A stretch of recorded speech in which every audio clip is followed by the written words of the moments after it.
Bom, o presidente da Câmara Federal, o Rodrigo Maia, falou sobre o ministro da Educação, né? A gente está falando em possibilidade de dança das cadeiras aí no alto escalão do governo federal.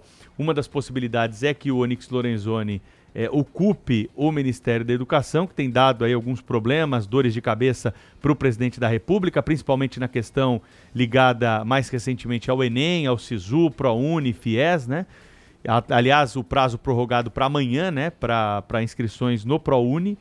E o Rodrigo Maia, nesse evento aqui em São Paulo, disse que o titular da educação está brincando com o futuro de milhões de crianças no país. De fato, o ministro da Educação atrapalha o Brasil, atrapalha o futuro das nossas crianças, está comprometendo o futuro de muitas gerações, que cada ano que se perde, né, com a ineficiência, com o discurso ideológico e péssima qualidade na administração, né, acaba prejudicando, né, os anos seguintes da nossa sociedade. Em relação ao ministro do Meio Ambiente, né, o Rodrigo Maia tinha feito críticas também ao Ricardo Salles. Ontem ele suavizou, né? Disse que não são críticas pessoais, mas sim a postura do ministro. Em relação ao meio ambiente, não crítica ao ministro, que é um bom quadro, mas crítica a como ele vai conseguir se relacionar com os segmentos mais importantes do meio ambiente, com o discurso que ele construiu, como é que ele reorganiza o discurso. Isso é uma coisa. No caso do ministro da Educação, para mim é um desastre, né? Eu acho que ele brinca com o futuro de milhões de crianças no Brasil e acho que é grave a forma como ele vem administrando o Ministério da Educação, mas se vai demitir, se vai exonerar, eu não tenho nenhuma preocupação com isso e esse não é o meu papel. O meu papel como cidadão e como político é dar a minha opinião. Fui perguntado, eu dei a minha opinião.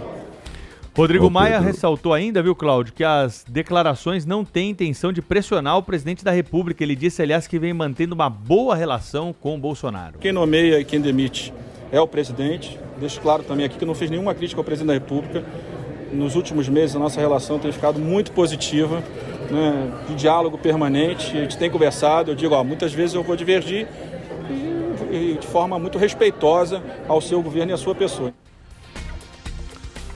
Bom, chamar o ministro nomeado pelo presidente de desastre não é exatamente uma crítica respeitosa, como diz o Rodrigo Maia, né? Ainda que o Weintraub tenha dado todos os motivos para ser criticado por todo mundo, né? Por todos os setores, etc. e tal, em política nada é o que parece, né? Não há nenhuma sinceridade com o futuro, ou preocupação com o futuro das crianças nas palavras do deputado Rodrigo Maia. Na verdade, ele tem uma bronca do ministro da Educação por haver demitido Rodrigo Dias da presidência do Fundo Nacional de Desenvolvimento da Educação, FNDE, que é um dos órgãos públicos mais ricos de toda a estrutura federal. É um orçamento que supera os 60 bilhões de reais. É o sonho de consumo de tudo quanto é de político. É por isso, exatamente por isso, que raramente os governos entregam o FNDE para o controle de algum político, que dá muito poder a ele. Todo o dinheiro para financiar políticas públicas de educação do governo federal está no FNDE. É o FNDE que paga, por exemplo, que distribui o dinheiro da merenda escolar. É o FNDE que paga o custo do livro didático, né? Nós conhecemos o negócio espetacular que é esse tal de livro didático, né? Fez com que as editoras no Brasil tirassem o pé da lama, ficassem todas muito ricas, né?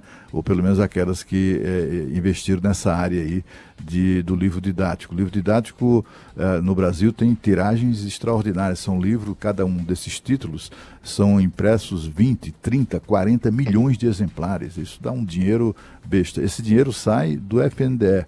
É o FNDE que financia creches, escolas, enfim. É um instrumento de política, né, central assim, para o governo federal.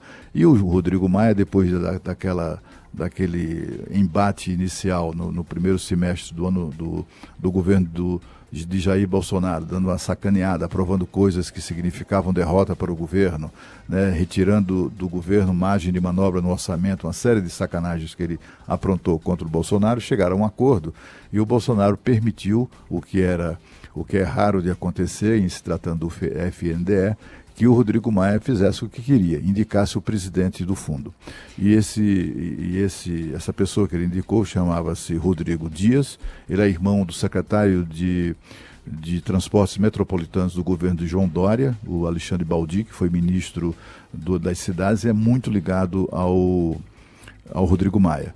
E a questão é que o cara foi nomeado, logo depois vem o Weintraub entra como ministro e recebeu do presidente carta branca para colocar na estrutura do MEC as pessoas que ele considerasse de sua confiança. E aí ele acabou demitindo o tal do Rodrigo Dias e colocando uma funcionária de carreira do FNDE para tocar o fundo.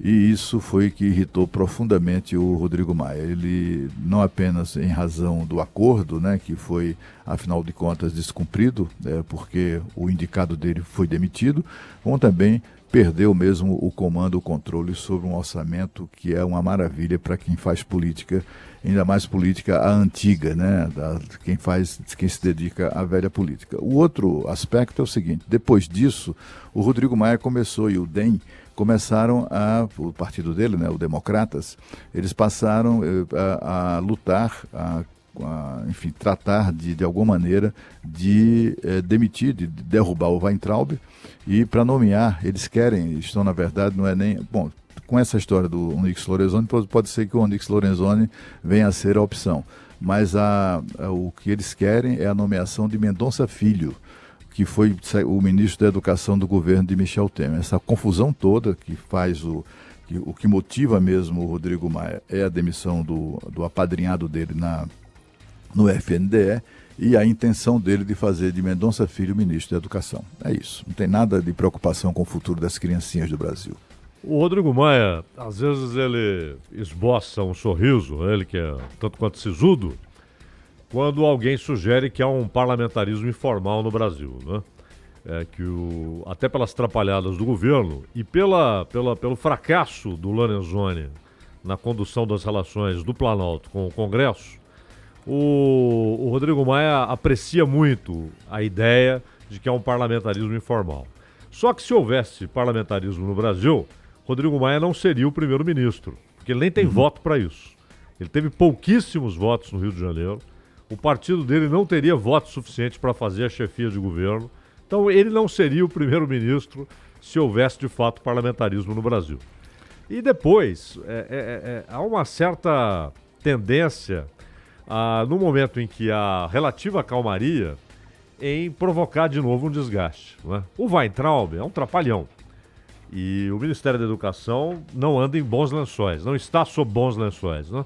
O Ministério da Educação hoje está muito aquém daquilo que se espera de um dos mais importantes ministérios, porque é o que lida com um fracasso nacional. A educação no Brasil precisa ser transformada, revolucionada, modificada, ou então o país corre o risco de ficar tão atrasado que voltará à sua condição do século XIX, né? De ser um mero exportador de comida e minério e importar tecnologia e produto industrial. Tanto é que o secretário de Educação Superior do Ministério da Educação, Arnaldo Barbosa de Lima Júnior, pediu demissão ontem à noite. Exato. Ele é um servidor de carreira e enviou uma carta alegando motivos pessoais, mas é mais um quadro, e a gente tem conversado aqui com especialistas em educação que acompanham, né, o MEC há muito tempo e não tem nenhum tipo de ideologia, são técnicos mesmo, que falam sobre o esvaziamento do MEC, né? Pessoas que estavam ali para colaborar com o debate sobre uma política de educação para o Brasil, que não há, né, nesse governo. A gente não sabe para onde estamos indo. E essa notícia aqui só corrobora tudo isso, né? Essa bagunça que está o Ministério da Educação. O problema é que a bagunça também é o seguinte, se instalou em cima de uma situação terrível. Não é que o Brasil, no último ano e meio, o Brasil passou a ter problemas na área da educação. São décadas de problemas, de administrações ruins, de erros crassos, não é? Nas administrações anteriores, da mesma maneira.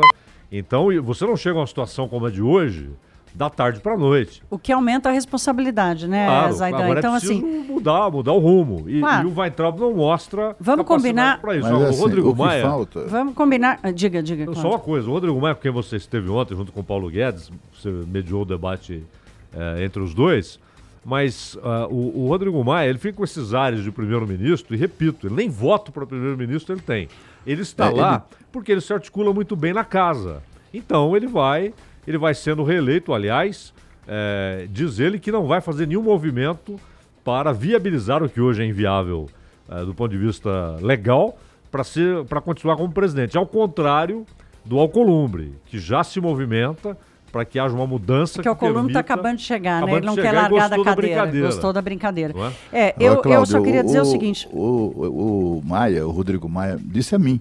Eu no dia seguinte, ele me disse, foi numa ocasião de jantar, e no dia seguinte eu trouxe aqui para o programa, ele disse a mim que o projeto dele não era não era mais disputar o mandato de deputado federal, até porque ele corre o risco de passar vexame, né? Porque o atual mandato ele foi eleito ali por conta dos Tiririca da vida, entendeu? Ainda que, não estou falando especificamente do Tiririca, mas o DEM atraiu algumas candidaturas assim no Rio de Janeiro, que levaram voto para o partido, e foi por isso que ele acabou garantindo o mandato, senão ele nem sequer seria deputado. Mas o projeto dele é governar o Brasil, ele disse isso a mim.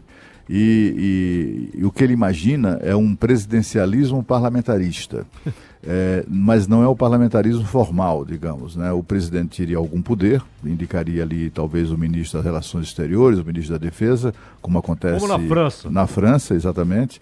Em Portugal, enfim, tem ali uma participação mais efetiva do presidente, mas não chega tanto como na França. E o primeiro-ministro seria eleito pela Câmara. É nisso que ele confia, ainda que ele o partido dele, né, não fosse majoritário, do ponto de vista do parlamentarismo formal, tradicional, não seria o caso, né? Na cabeça dele, o chefe do governo seria eleito pelo parlamento, independentemente do tamanho da bancada do seu partido, né? Essa a questão dele. Com relação ao MEC, eu queria só rapidamente lembrar uma coisa.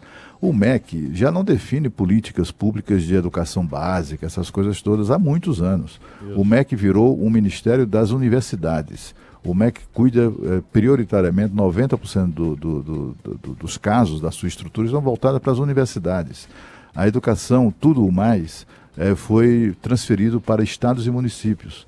Então, assim, o MEC não tem mais essa coisa de definir políticas públicas de educação. Eles fazem, assim, é claro que sim, eles têm os organismos todos que propõem políticas para serem adotadas do que é necessário, quando se exige uma legislação nacional, etc. e tal, eles interferem. O instrumento mesmo de presença do governo federal nessas políticas desenvolvidas pelos estados e municípios é o tal do FNDE que eu estava falando. É exatamente isso. Daí a irritação do Rodrigo Maia com a demissão do seu apadrinhado lá na presidência do FNDE, o que é o Fundo Nacional do Desenvolvimento da Educação.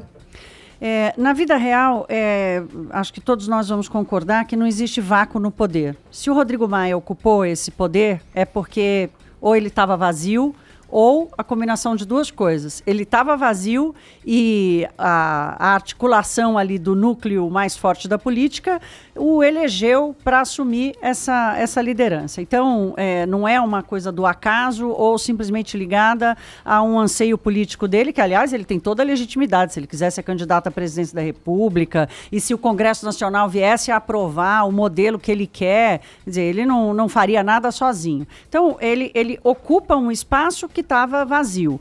Ontem, o ministro Paulo Guedes, e eu falei isso aqui no começo do jornal, ele disse, olha, nós vamos fazer a nossa parte e vamos entregar e o Congresso que se vire. Ora, se o Congresso já colocou o Rodrigo Maia como seu representante e ele entregou, porque ele aprovou a reforma da Previdência, e vamos combinar que ele teve a maior parte da articulação e do encaminhamento foi para ele, isso eu estou falando da vida real, não é uma opinião minha.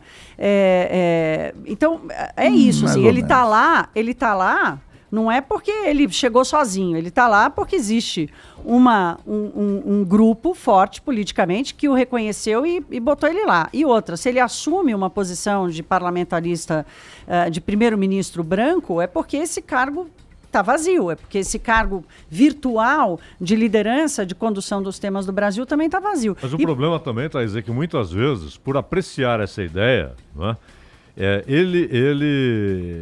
ele tenta esvaziar o poder do governo. Ele tem um poder extraordinário. A Constituição de 88 deu muito poder. Sim, eu concordo com você, Cláudio. Tanto ao Supremo quanto ao presidente da Câmara e ao presidente do Senado. Né? A única coisa que eu queria colocar aqui é que, assim, por mais que a gente esteja testemunhando momentos de personificação das instituições brasileiras, nós estamos vendo isso no Poder Judiciário e também no Poder Legislativo, ele não faz as coisas sozinho. Ele foi eleito ali pelos seus pares. Não, ele é um grande articulador. Como um cara que vai liderar esse processo. As ideias dele são insípidas, não é? São insípidas. Ele é um cara, por exemplo, que chegou nesta semana e falou concordo assim, com você. Haverá um espaço para a candidatura de centro. Aí ele cita João Dória, Ciro Gomes. Ora, onde ele vê compatibilidade entre João Dória e Ciro Gomes? Não faço a menor ideia. Não faço a menor ideia. O que eu queria... Posso falar, Cláudio, que eu estou esperando vocês... Deixei vocês falarem bastante aqui. Eu só queria colocar esse ponto, assim, que ele ocupa esse lugar de primeiro-ministro branco porque o espaço estava vazio, né? A gente também concorda que o presidente Bolsonaro não acertou na sua relação com o Congresso, pelo contrário, não acertou na sua relação com as lideranças políticas. O governo está aprovando tudo no Congresso.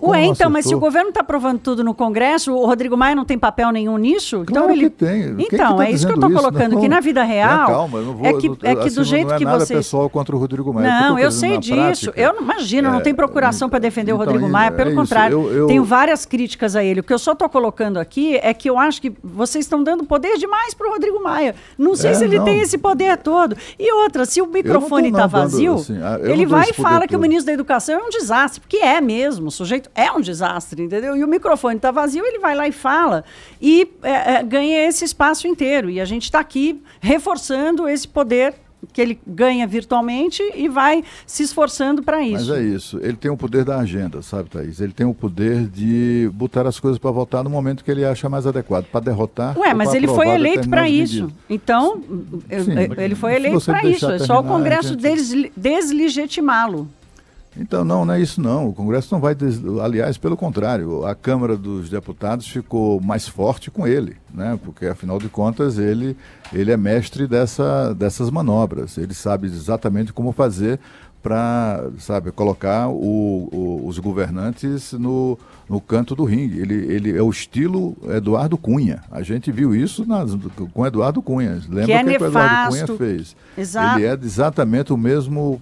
Ele tem, como o Eduardo Cunha tinha, a noção exata do poder que a Câmara tem de encher o saco do governo. E qual foi o espaço que o Eduardo Cunha ocupou? O que a Dilma deixou vazio. De inviabilizar... Mas já há um espaço garantido pela Constituição. Não é? É que alguns são de fato... Até porque havia um momento em que o governo ganhava o Congresso com cargos. Com cargos. E não é só cargo em ministério, não, mas em estatais, etc. A gente falava aqui outro dia como é que o GEDEL foi parar na Caixa Econômica Federal. Aquilo é loteamento, não é? Isso aqui é do partido tal, isso aqui é do partido tal. Agora, o Rodrigo Maia, ele tem muito poder. Não é? Ele não é só virtual, ele tem muito poder que a Constituição lhe confere e que o Congresso deu a ele. Ele se articula muito bem, lá dentro ele é um rei. Só que é o seguinte, na minha opinião, várias vezes ele tomou decisões erradas com o poder que ele tem. Ele tem muito poder. E vai tomar muitas ainda. Muitas, inclusive em relação às propostas, por exemplo, do Sérgio Moro para a segurança pública. As posições segurança pública, para o orçamento federal, teve várias. O Cláudio lembrou aqui da quantidade de coisas que ele fez o Congresso aprovar em 3 segundos, a Câmara aprovar em 3 segundos, que engessou ainda mais a gestão pública. Exatamente. Quando se diz assim, porque foi o Rodrigo Maia que aprovou a reforma essa ou a Previdência, não teve nada disso.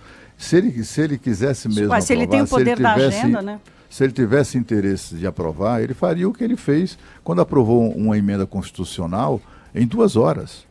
Uma emenda constitucional que alterou o orçamento, que engessou a capacidade, a margem de manobra do governo para administrar o orçamento. Olha, Cláudio, esse debate vai ser o debate do ano. Ele aprovou em uma noite. A reforma da Previdência, esse vai ser o debate do ano, porque muito mais relevante do que qualquer outra reforma naquele momento, né, qualquer outra decisão do ponto de vista de alterar a Constituição, levou quanto tempo para ser finalmente votada? Porque foi ele que impôs esse ritmo. Esse ritmo foi imposto por ele, exatamente porque, colocando o governo sob sofrimento, eles conseguem arrancar. Foi assim que ele arrancou a presidência do FNDE. É porque as pessoas não fazem, fica todo mundo tendo muita preocupação com o ministério, porque tem um ministério tal, fulano tal é ministro e tal. Mas quem deu a ele a presidência do FNDE? Quem deu a ele? Sim, mas isso não foi dado, não. Isso foi arrancado por ele. É diferente. Então o presidente foi refém dele, o presidente Bolsonaro, que se posiciona, tem uma posição forte contra a política nefasta, foi acuado. Refém é uma palavra muito, talvez seja enfim, over, né? Mas é isso, foi ele que arrancou. Não foi, o Bolsonaro não foi lá e entregou graciosamente um órgão público com mais de 60 bilhões de reais para gastar no país. Né? Não foi, ele foi lá e arrancou. Bom, como é que ele arranca isso? Arranca valorizando cada uma das decisões, né? Com a ameaça de não votar, a ameaça de derrotar na votação e coisas do gênero. Ele como o Eduardo Cunha, ele tem profundo conhecimento do regimento, ele sabe manobrar isso com maestria, né? E deu poder com essa, tanto quanto, eu me lembro acontece hoje o que acontecia na época do Eduardo Cunha. Eu me lembro que os deputados federais desembarcavam em Brasília sem o broche, identificação. Os deputados usam um broche redondinho assim de ouro, né, na lapela, que os identifica como parlamentares, para não terem que estar se identificando, por exemplo, no acesso, os menos conhecidos, no acesso ao plenário. E várias dependências que são privativas de parlamentares na Câmara. Pois bem, os deputados federais, a maior parte deles, quase todos, desembarcavam em Brasília sem um broche, para não serem hostilizados. Eles tinham vergonha de aparecerem e serem identificados como deputados. E com o Eduardo Cunha foi o contrário. Dois deles com quem eu almoçava, foi que me chamaram a atenção para isso. Olha aqui, ó, você viu que com o Eduardo Cunha, agora recuperamos a dignidade da casa e tal. Eles falavam em dignidade da casa. É mais ou menos o discurso muito parecido com esse hoje da Câmara sob a presidência de Rodrigo Maia.